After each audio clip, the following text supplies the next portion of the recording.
Hello and welcome back to Tyson's Alchemy. Today we're going to be talking about how we can apply self-hypnosis techniques to our everyday doings. So, a couple of things we do every day are consume media, consume social media, consume the news, consume the TV, read the papers, other people, and we also listen to the radio and we listen to music. So these are always going into our mind.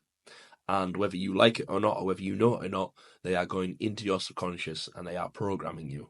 So, for example, if you were to listen to heavy metal rock music every day, or you had a certain radio station that played that music every day, about 60 days into that, your energy will be more angry. Now, it seems obvious, right? Because heavy metal is like rah, rah, rah, rah. But the reason is even if you didn't intend to be more angry, you'll have programmed your subconscious to be angrier, which being angry isn't always a bad thing. Sometimes you need to be angry. If your life's a fucking dump, then you need to step it up. And step one usually is get angry. Get angry at your own situation. So I'm not saying there's anything wrong with heavy metal music. I was just giving you an example of how you could end up programming yourself if you weren't aware. So some of the other things we can do depends on your goals. So I'll talk about some of my goals and how I apply it. So I enjoy being high energy. I enjoy feeling positive and being motivated because the number one thing I've always got myself is discipline. So all the other variables I leave to my programming. So I'll never listen to slow, low energy music unless there's a purpose to it, which is maybe unwinding. I'll always have a reason as to why I've chosen to listen to something. So it's usually something upbeat. Usually the lyrics are upbeat and positive or motivational. For example, a Kanye West song, lots of his are usually quite upbeat, motivational, all about winning. Depends on which one you listen to. And an example of someone that I wouldn't listen to, which I've spoken about before, is someone like Adele.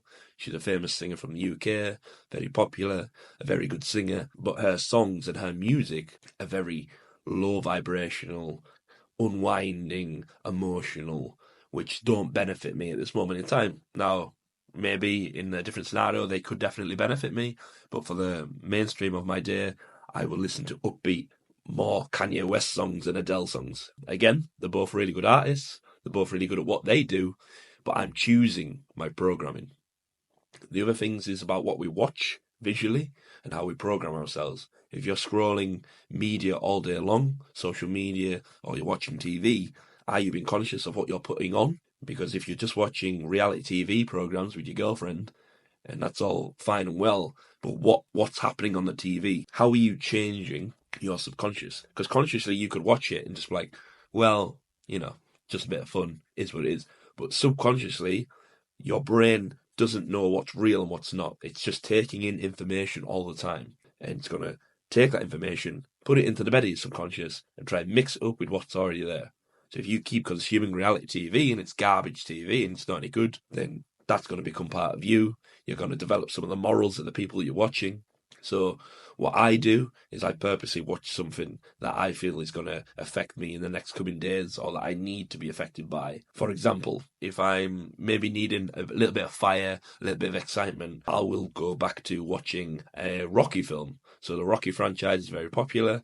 Most people know what it is, but there's a lot of key signals in the Rocky films when he's got a training montage and he's training to beat someone. He has to go through some hard work. He doesn't always want to do it at the start, but he pushes through, and in the end he wins. It's that classic hero story.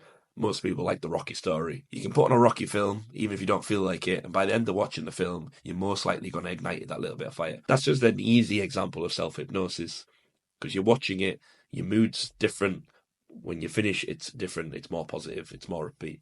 And there's other signals in the film. There's also the soundtrack. Everyone knows the Rocky soundtrack when it goes running. I'm not going to sing it for you, and if I play it, it'll get banned on YouTube, but you know what it is.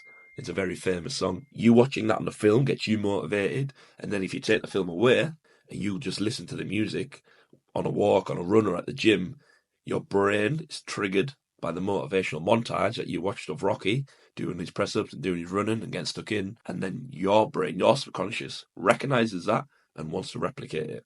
You can apply that with anything you do. That's just another easy example. So I want you to start thinking about what you're watching. Is what I'm watching helpful for me? And can I apply what I'm watching in some future scenario? Because we do need to consume to be creative, to do things. We do need to consume some things. You can't just ignore all media. It's all around us. iPads, cameras, phones, TV. You can't avoid it. But what I'm saying to you is, can you be conscious and pick the things you are watching and pick the things you are listening to create a reaction that you want inside yourself? So have a little think about it, and I'll talk about some good examples that you can use in the next video. Peace.